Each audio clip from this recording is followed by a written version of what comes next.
Good afternoon, everybody. It is a beautiful day here in South Orange, New Jersey. I hope that you're enjoying the beautiful weather where you are. The sunshine is finally out, and I'm feeling quite motivated to be out there to go for a walk and to just to balance out my system with a little sunshine. So if you're experiencing some sunshine over where you are, I definitely want to know. Let me know that you've got the sunshine, because it can definitely shift our mood, which is a little bit of what I'll be talking about today in our live training. Your mood is a really important piece to your health puzzle. Your hormones guide your mood, the way you eat, the way you rest, the way you sleep. Your nervous system guides your mood, and your mood is going to help you take action or be stuck in inaction. So it's a really important piece to the puzzle that I'm going to be sharing with you guys today when we talk about what we're going to do when we get off of the scale. So the whole idea behind getting off of the scale means that you aren't looking at a number to be able to create change. You're actually looking at how your body works and how you can work in harmony with your body in order to be able to create change. If we can get that right, then we can get off of the yo-yo dieting struggle that we go through, and we can actually start to create sustainable change within the body that we deeply, deeply care about. Because getting on the scale is something that I tried for 20 years on and off the scale. And at the end of it, I just felt exhausted, depleted, and, upset that I wasn't reaching the number that I wanted to reach. So if that's something that you want to hear more about, then today we're going to have this live training to talk more about that, and we'll get started in just a moment. I want to make sure that everything is working well with the live training and that we're in here. Awesome. And that our audio is on. Okay, amazing. All right, guys. So welcome to Off the Scale. This is the video podcast that's going to take a refreshing and simplified approach to health. I'm your host here every week with you guys. My name is Helen Birney, and together we're going to explore a world where well-being isn't measured in pounds or calories.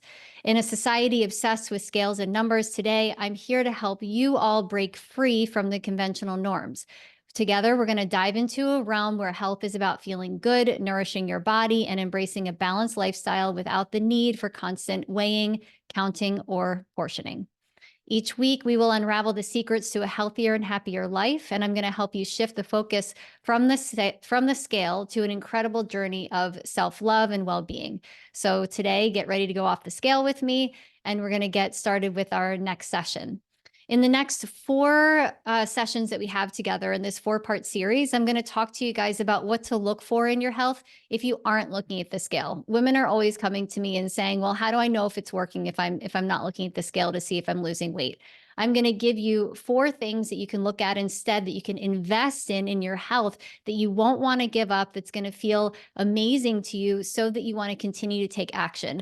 One of the things that's the most challenging about sticking with a health program is that if we step on the scale and we don't see a new result, then we get demotivated. Sometimes we step on the scale, we see a big loss, and we're like, oh, cool, I can do whatever I want now.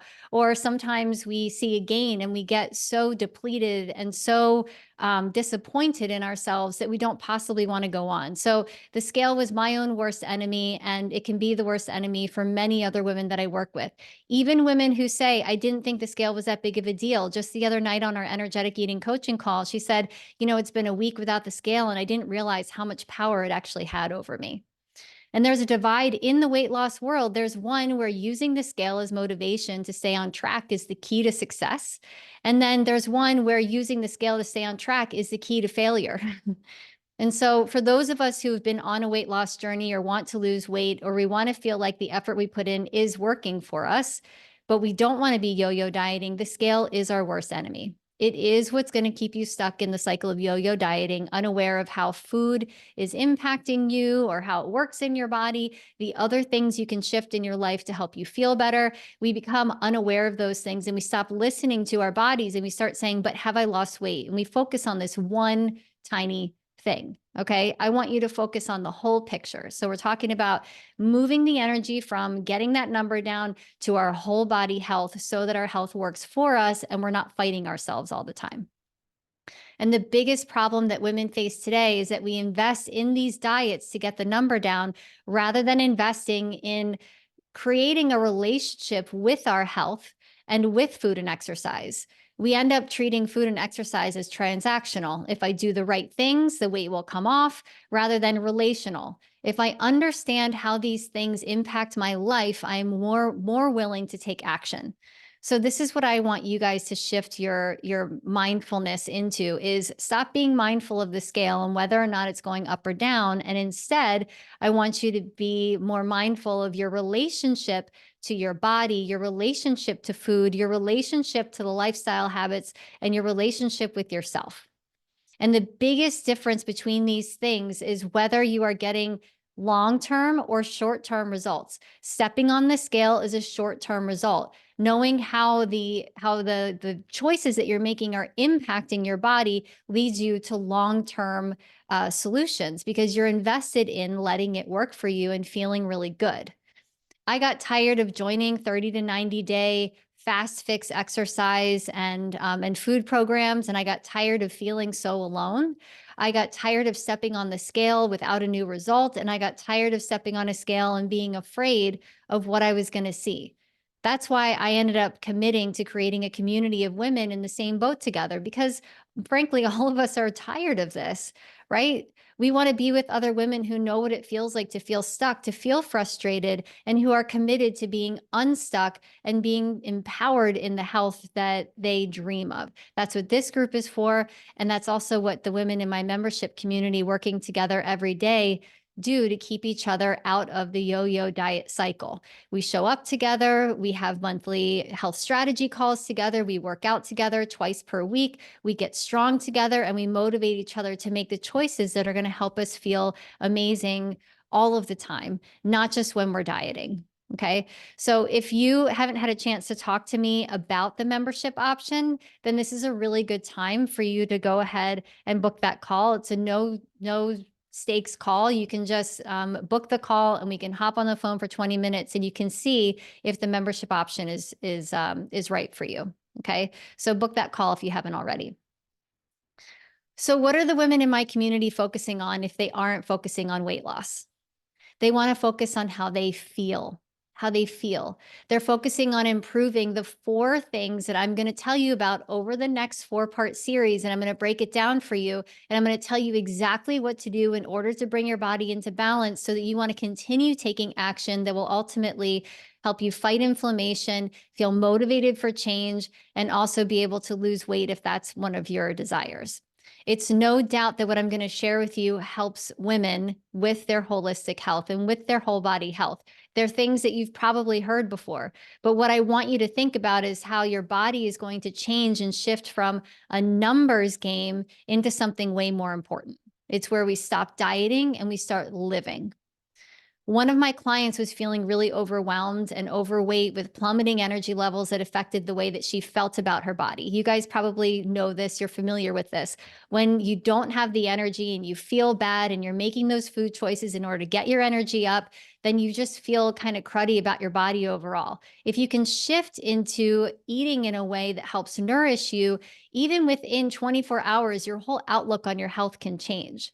So what I mean by this is that we can count everything, calories and macros, and the stress of dieting in combination with the types of things that we might be eating might be enough to tell us a story that we're less than, that we are overweight, and that we're failures. Okay, so in comes that stupid cycle, and we look for the results on the scale to suddenly change the way that we see ourselves, instead of just making some shifts in the direction we want to go in order to create a more confident place in our bodies to be able to create change.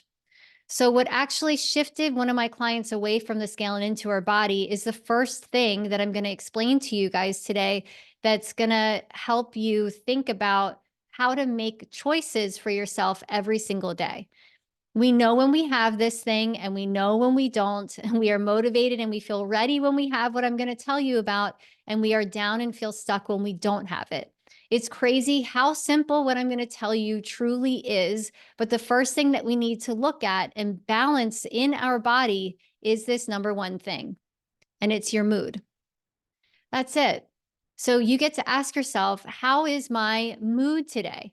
How often do you describe yourself in a bad mood, that you feel like you have brain fog, that you feel like you're frustrated often, or you feel like you have plummeting energy levels? Maybe you feel like you're trudging through mud and you feel as though you can't dig yourself out, right? So being in a bad mood is something that we can all relate to. We can say, you know what, it would feel really good if I wasn't in a bad mood anymore, if I wasn't frustrated anymore, if I didn't feel this way anymore.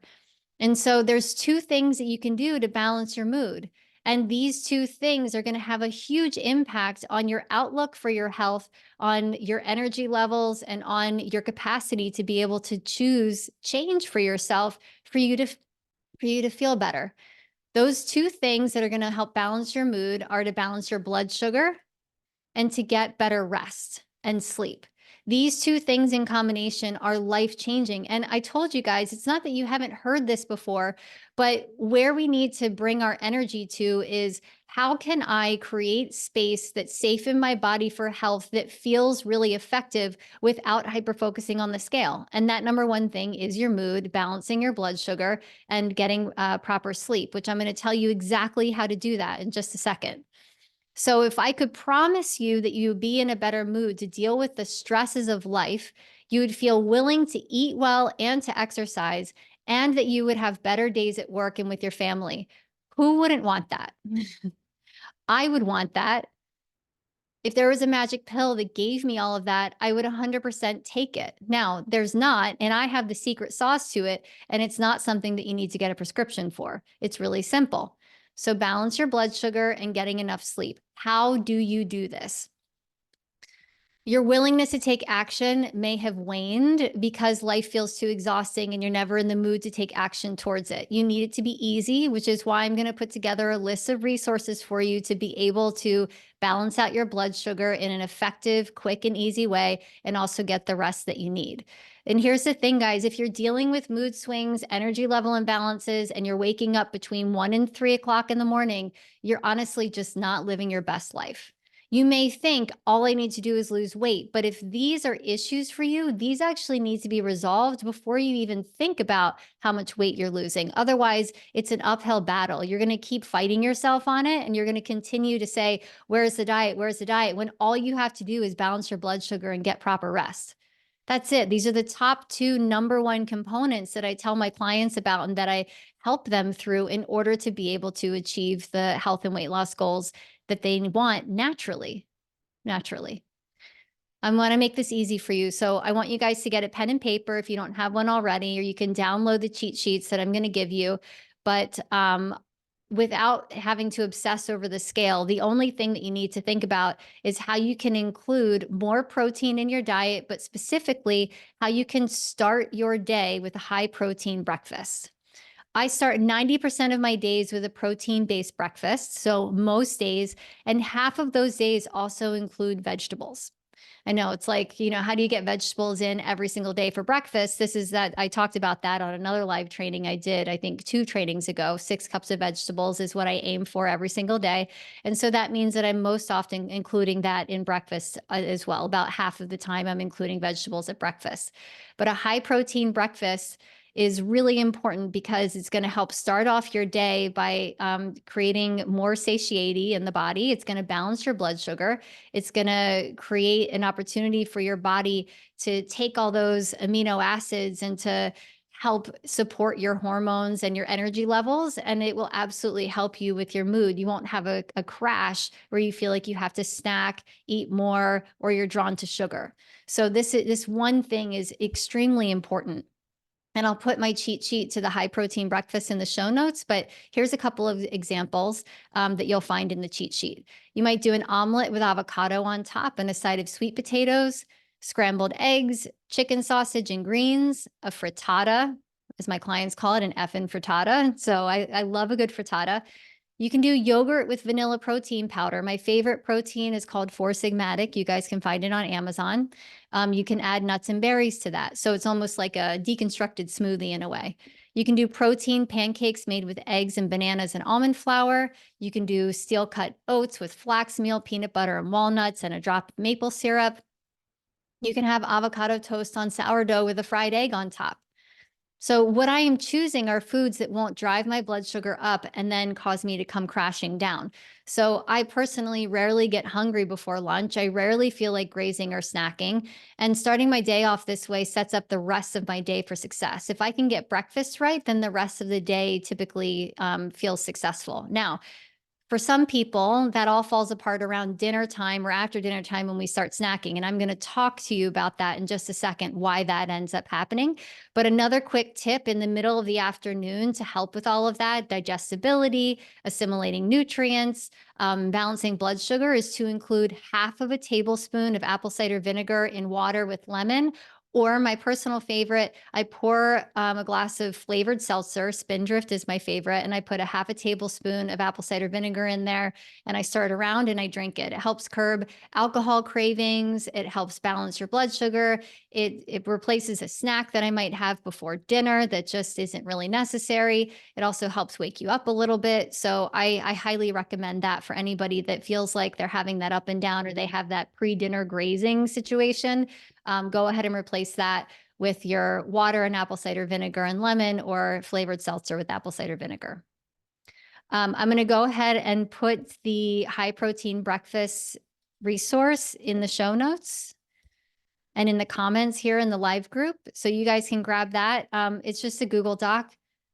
And you can let me know in the comments when you click on it, what's one high protein breakfast that you are going to end up trying for yourself? So either something that I mentioned or something that you find in the Google Doc for the high protein breakfast. I'd love to know what's something that you're going to try consistently so that you can balance your blood sugar and you can have those energy levels and the mood that you need in order to be able to move forward. Like I said, you guys, I used to be extremely moody, like very up and down all the time, too depressed or sad to work out, not enough energy to feel like I could even cook anything. And as a result, my health really floundered. You can't strong arm yourself into wanting to be healthy. You have to support yourself by balancing your blood sugar so that your body desires to be healthy. It's the easier way than forcing yourself into a diet. Okay, so here's the second part of mood that I want you guys to think about: your sleep.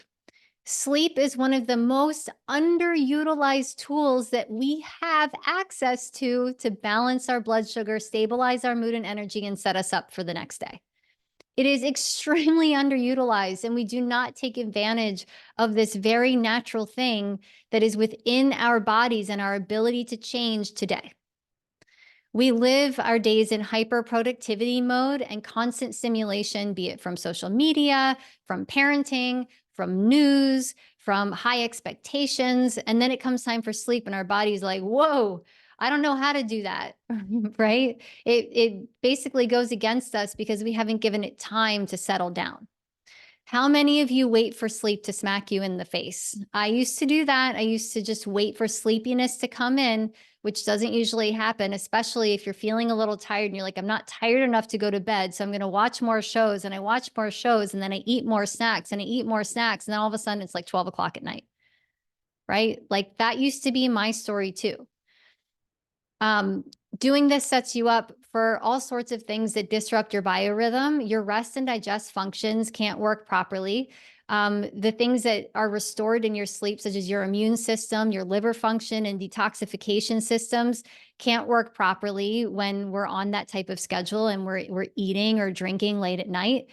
You need productive sleep in order to be able to be okay and to recover from the day and to just bring about homeostasis in the body. It's a need and a necessity, and we don't do enough of it. If you don't get 7 to 8 hours of productive sleep, you will crave more the next day, feel like you're burning the candle at both ends, and exercise less because you're tired. Right? So that excuse, we call it an excuse, like, oh, I'm too tired, is an excuse. It's not. Like, you might actually be too tired, but you've got to do something about it. I can't stress to you how much sleep completely changed my life. I really did used to sit on the couch with yogurt and berries and honey late at night to replace my ice cream habit. And I thought that was good enough, right? I thought it was good enough. I'm like, it's less calories. It's not as bad as ice cream. I'm going to sit here. And that was fine for a while. I kind of like built a bridge for myself between where I was, which was like eating ice cream and cookies and things at night, and I had the yogurt and berries. It's a better alternative, but it still didn't help me with my sleep. I would wake up with my heart racing between 1 and 3 in the morning. My digestion was off. I was always gassy and bloated, and that's because I didn't give my body enough time to rest and digest. Right. So if you start your day with high protein breakfast and you go through the day with less sugar cravings, and then you have your apple cider vinegar in the evening time, you have a nice dinner and you finish your dinner by 8 p.m., then you're going to feel better. You're going to rest better. And the sleep will be more productive so that you feel better the next day. And then you wake up and you do the same thing. So we're creating these habits for change that really will shift your body into fat burning mode. It'll raise your metabolism. It'll balance your cortisol levels, and you'll just feel better overall. Okay. So my top tips for sleep: stop eating by 8 p.m. and stop watching TV or phone scrolling by 9 p.m. I try to stop by 8:30. I have a very early morning. I get up at 5 or 5:30 in the morning so I can prepare us for strength training class. Those of you in membership, if you're in strength training and you're having a hard time getting up at 6 a.m., I want you to follow these tips. Eating and scrolling, if you think about it, are consumption activities, right? They're coming into the body. It's coming into the body and it's activating something that's preparing me to do something instead of to rest. You're sending your body the message that it's time to go do things instead of time to recharge. I know how hard it is. We want that evening time to be me time. Of course we do, particularly if you have a job where you don't get any breaks during the day, or if you're a parent who came home from work and you just haven't had a break at all. Maybe you're even feeling lonely. You want that me time, and your body wants company. It wants to feel all the feels with food and TV, and you want what you want. It's just like the time for you to like wrap up with the food and the show and the blankie, and to get all of that sensory experience that you don't get during the day that feels stressful and depleting. To help you deal with that and cope with that, I do have a wind down routine that I'm going to offer to you guys. But the truth is that if you can switch your me time to the morning, to meditation, to self-love, to envisioning your health in the day, instead of just sort of plopping and doing these other activities until 10 or sometimes 11 o'clock at night, which disrupts your sleep, then you will change the way that your body responds to proper nutrition and exercise. It's just a fact. And for those of you who are like, don't take it away from me, I get it. But start with baby steps, right? Start with like a half hour earlier than what you're doing now, and follow some of the components that I'm talking about in this live training so that you can start to make some shifts. Now, to help you wind down, I did put together a better sleep journal, routine journal. And if you commit to this process during the week, you will relieve anxious thoughts. You'll put a bookend to your day, and you'll feel just more settled overall. The process takes you through brain dumping your day, organizing your thoughts, and expressing gratitude every single night. And here's the cool thing about gratitude. Expressing gratitude is like a dose of Prozac. It increases serotonin and feel-good feelings in your body. The thing about TV and eating is that it's more like a stimulant. It acts as dopamine and go-getter feelings in the body instead. So if you want a dose of Prozac before bed, write a gratitude list. If you want a stimulant and stay up, eat and have TV.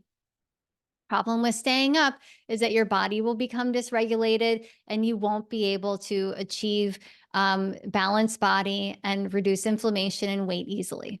So if you want it to feel easy, then do it this way. If you want it to feel hard and continuously getting in your way, do it the other way. And guys, it's not that I don't like binge watch The Crown or watch some good TV sometimes. I just have a limit on how often I do that. And because I put a habit in at least 4 days a week to not do that, then my body is more likely to give me the right signal and say, you know what, I'm too tired to continue to watch this. I'm going to go to sleep. So guess what? I wake up and I have a great day. Again, my mood is elevated. I feel good because I'm in harmony with my body as opposed to fighting myself all the time. So I'm going to go ahead and put a link to the Better Sleep Journal in the comments as well.